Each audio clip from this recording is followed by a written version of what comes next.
Here's how to build a schedule that works for your life, not against it. Because the truth is, you don't need 40 hours a week to grow a business. You just need a 20-hour plan that actually fits into this season of life. School hours while the house is. I used to have a ridiculously long to-do list and always feeling guilty that I was moving things from this list to this list and just moving them down the week until they made it to next week's list and so on, and it just never got done. But then I realized it's not me.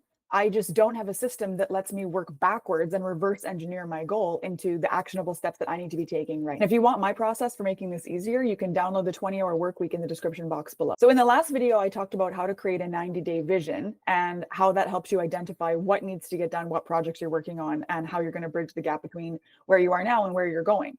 So now we're going to take that 90-day vision and we're going to break it into 3 projects where it's 1 per month.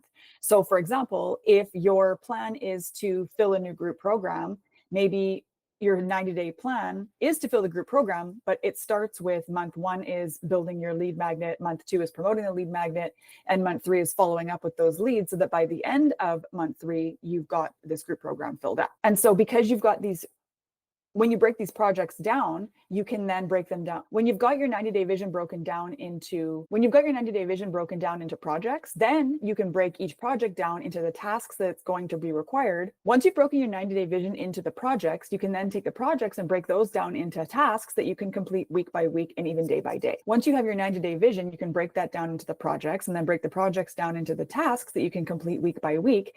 And then you can take your weekly tasks and break those down into the school hours that you actually have to work with. So I encourage you to do this right now. Pick one goal, break it down into your 90-day. I want to challenge you to do this right now. Take one goal from your 90-day vision, break it down into tasks, and then get those tasks on the calendar. Pause this video and try it right now, and then come back and comment below what your #1 priority is for the next 90 days. Then drop in the comments below what your #1 milestone is for them. So you'll be able to go from reacting daily, feeling guilty, having unfinished tasks piling up, moving things on your to-do list from day to day, week to week. You'll have an action plan with a vision broken down into the projects, broken down into the tasks on the calendar, so you know exactly what to work on, when you need to work on it, so that when you sit down at your computer, you're not playing the decision fatigue, I don't know what to work on game and getting hauled off into, so then when you sit down at your computer to start working, you don't find yourself off in Canva land an hour later for no reason, reformatting a document you've reformatted for 3 times already.